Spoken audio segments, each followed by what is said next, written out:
Bonjour, c'est Maître Kamba Balapoukaï, avocat au barreau de Bruxelles. Nous allons parler aujourd'hui du centre fermé. Cette analyse a pour but d'informer les concernés, surtout la procédure à suivre et des arguments à utiliser lorsque on est dans un centre fermé. Souvent, on a l'habitude de constater que c'est le constat général. Les détenus en centre fermé sont livrés à eux-mêmes, ils n'ont pas d'informations suffisantes, même ni les contacts directs avec les avocats ou même l'administration. Ils sont vraiment éloignés et ils ont toujours l'impression d'être livrés à eux-mêmes. Et si vous suivez cette vidéo, je vous demanderai de l'envoyer ou le forwarder aux concernés.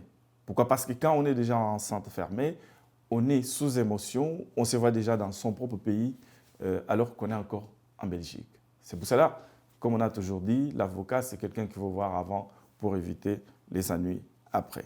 Alors, les personnes qui sont en détention ont plusieurs procédures. Plusieurs procédures, c'est-à-dire qu'ils peuvent... la première chose, c'est la détention.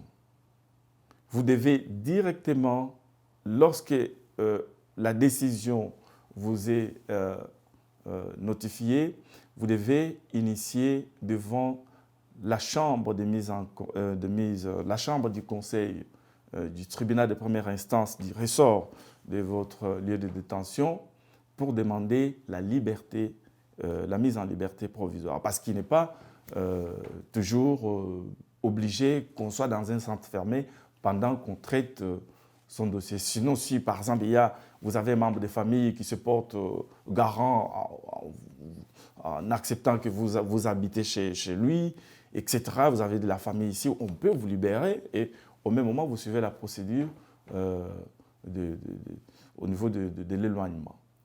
Alors, vous n'êtes pas obligé d'y être. Non, lorsque vous allez introduire la procédure devant la Chambre du Conseil, si la Chambre du Conseil, par ordonnance, refuse, il y a un refus de la liberté, de vous mettre en liberté provisoire, en ce moment-là, vous avez une deuxième chance d'introduire un appel devant la Chambre de mise en accusation. Donc, pour la première fois, pour la première procédure, la procédure devant la Chambre du Conseil, vous avez au moins la Chambre du Conseil à 5 jours pour pouvoir traiter l'affaire. Une fois que vous avez introduit votre recours devant la Chambre du Conseil, la Chambre a 5 jours pour régler, pour traiter votre dossier. Dépasser ces 5 jours, automatiquement, vous devez sortir du centre fermé. Ça, c'est un droit fondamental que vous devez connaître aussi. Et lorsque l'ordonnance du refus vous est déjà notifiée, vous devez maintenant introduire dans 24 heures cette fois-ci. Dans 24 heures, vous avez la possibilité d'introduire le recours devant la chambre de mise en accusation. Et lorsque vous allez introduire les recours devant la chambre de mise en accusation, que la décision est négative, en ce moment-là, il n'y a pas autre chose que soit recourir à la procédure de demande d'asile. À ce moment-là, sachez que votre demande pourra être traitée rapidement parce qu'on sait que cette fois-là, vous faites une demande vraiment d'apparence pour pouvoir rester en Belgique. Donc, comme je l'ai dit tout à l'heure, l'avocat, c'est quelqu'un qu'il faut voir avant pour éviter des ennuis après. Vous ne pouvez pas venir en Belgique, vous négligez d'abord les séjours et par la suite, lorsque vous vous retrouvez en centre fermé, vous commencez à ce moment-là à chercher à rencontrer l'avocat. Ça sera déjà trop tard et vous vivez maintenant un risque, soit de vous retrouver rapatrié chez vous, ou soit, si vous avez la chance d'être libéré et retrouver votre liberté sur le territoire belge. Alors, quels sont les recours contre ces mesures d'éloignement? Il y en a 3. Nous avons les recours en annulation, nous avons les recours en suspension ordinaire et nous avons les recours en suspension en extrême urgence. Pour ce qui concerne les mesures en suspension et extrême urgence, les délais varient. Donc, si c'est la première fois que vous recevez la décision d'éloignement, vous avez au moins 10 jours.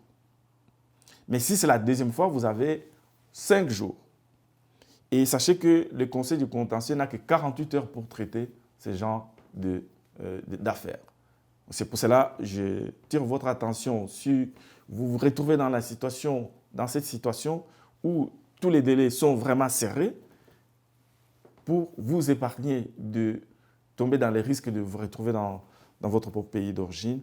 Veillez vraiment à avoir un conseil pour pouvoir connaître les différentes procédures et les arguments qu'il faut utiliser pour pouvoir rester en Belgique. J'ai dit et je vous en remercie.